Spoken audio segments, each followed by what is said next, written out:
इतना अनिश्चित है जीवन, अविश्वसनीय, आश्चर्य, स्तब्ध और दुखी है हर कोई। वाकई आज मेरे पास भी जैसे शब्द कहीं खो रहे हैं। मैदान खेल का हो या कमेंट्री बॉक्स, हर वो जगह अपने अंदाज से शेन वॉर्न लोगों को गुदगुदाते रहते थे। लेकिन वॉर्न की अचानक ये मौत की खबर भी उनकी घातक स्पिन की तरह ही निकली, जो अब तक लोगों को समझ में ही नहीं आ रही है। जो शेन वॉर्न अपनी मौत से 12 घंटे पहले ऑस्ट्रेलियाई खिलाड़ी रॉड मार्श के निधन पर ट्वीट कर अपना दुख व्यक्त कर रहे थे, आज वो भी हमें इस दुनिया से छोड़कर हमेशा हमेशा के लिए चले गए हैं। कलाई का जादूगर, किंग ऑफ स्पिन, 180 डिग्री जैसे नामों से क्रिकेट की दुनिया में लोगों के बीच हमेशा चर्चा में रहने वाला शेन वॉर्न महज 52 साल की उम्र में आज हमारे बीच नहीं रहा। मुझे याद आ रहा है शेन वॉर्न का पहला टेस्ट मैच जो उन्होंने 1952 में भारत के खिलाफ ही खेला था। सिडनी क्रिकेट ग्राउंड पर खेले गए उस मैच में शेन वॉर्न ने 180 रन देकर महज एक ही विकेट लिया था, और वो भी डबल सेंचुरी बना चुके रवि शास्त्री का। सचिन तेंदुलकर ने भी उसी पारी में 148 रन बनाए थे। जाहिर है वॉर्न के टेस्ट जीवन की शुरुआत खराब रही थी और अपनी ही गेंद पर उनके हाथों एक कैच भी छूटा था। थोड़ा मोटा और स्वस्थ दिखने वाला 24 साल का यह लड़का आगे चलकर स्पिन का सबसे बड़ा जादूगर कहलाएगा, किसी ने यह सोचा नहीं था। वॉर्न ने जब संन्यास लिया तब उस समय तक वो 708 विकेट ले चुके थे। वह श्रीलंका के मुथैया मुरलीधरन, जिन्होंने 800 विकेट लिया था, के बाद दूसरे सबसे ज्यादा विकेट लेने वाले गेंदबाज रहे हैं। इतने बेहतर रिकॉर्ड के बावजूद शेन वॉर्न की वास्तविक महानता उनके रिकॉर्ड में नहीं, उस जादुई अंदाज में थी जो वो क्रिकेट की पिच पर किया करते थे।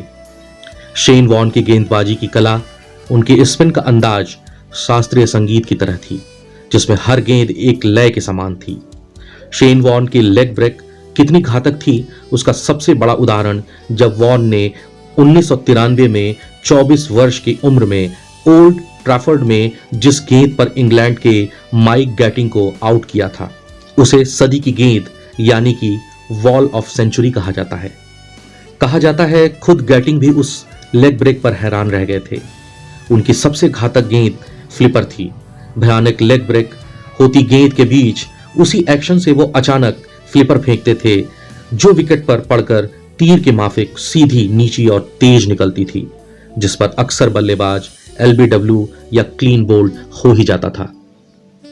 शेन वॉर्न की फ्लिपर को पढ़ना इतना कठिन था कि इसका अंदाजा इस बात से भी लगाया जा सकता है कि एक सीरीज में दक्षिण अफ्रीका के बल्लेबाज कलिनन को इतनी बार उन्होंने फ्लिपर पर आउट किया था कि कमेंट्री करने वालों ने मजाक में उस सीरीज में फ्लिपर का नाम कलिनन बॉल रख दिया था। दुनिया भर के बल्लेबाज उनकी leg break, flipper, top spinner और गुगली को समझने में हैरान हो जाते थे, और वॉर्न उसी बीच नई गेंदों का आविष्कार करने लगते थे। वो इकलौते गेंदबाज हैं जिन्होंने नई गेंदों का आविष्कार किया, जिसे सिर्फ वो ही डाल सकते थे, और उन गेंदों का अस्तित्व ही वॉर्न के संन्यास लेने के साथ समाप्त भी हो गया। वॉर्न की एक क्षमता जिसका लाभ ऑस्ट्रेलिया की टीम को ठीक से नहीं मिल पाया, वो थी उनकी कप्तानी। शेन वॉर्न अद्भुत लीडर थे। क्रिएटिविटी, सोचने की क्षमता, फ्रंट से लीड करने वाले कप्तान, प्रतिभा पहचानने की कमाल की नजर और युवा खिलाड़ियों को प्रेरित कर लड़ाके बना देने की बखूबी क्षमता थी उनमें। राजस्थान रॉयल्स की टीम के कप्तान और कोच की दोहरी भूमिका निभाते हुए वॉर्न ने नए लड़कों की टीम के साथ IPL चैंपियन बनवा दिया था। ईश्वर ऐसी क्षमताएं कुछ खास लोगों को ही देता है। शायद शेन वॉर्न भी उन्हीं में से एक थे। शेन वॉर्न का विवादों से भी गहरा नाता रहा है। शेन वॉर्न व्यक्तिगत जीवन में भी खिलाड़ी आदमी थे, इसलिए कई बार विवादों में फंसे। उनके अफेयर्स रहे, ब्रेकअप हुए, पत्नी से तलाक हुआ, पर वॉर्न ने जिंदगी अपनी मर्जी से जिया। दिल का कितना बड़ा खिलाड़ी था वो, इसे समझ में आता है कि जिस सचिन तेंदुलकर से उनकी मैदान में राइवलरी रहती थी, उसके बारे में कहा कि मेरे सपने में सचिन आता है और मेरे सर के ऊपर से उठाकर छक्के लगा रहा होता है। शेन वॉर्न की अचानक मौत की खबर ने हर उस इंसान को हिलाकर रख दिया है जिसने वॉर्न का पूरा करियर देखा है। वॉर्न की मौत क्रिकेट की अपूरणीय क्षति है। वॉर्न ने क्रिकेट को ऐसी यादें दी हैं जो कहानियों की तरह आने वाली पीढ़ियों को सुनाई जाती रहेंगी। वॉर्न का नाम हमेशा से याद रखा जाएगा।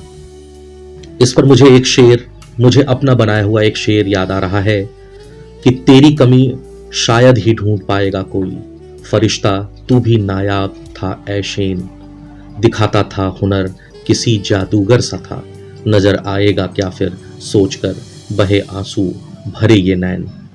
शेन वॉर्न को आर्क लाइफ की तरफ से भावभीनी श्रद्धांजलि। धन्यवाद।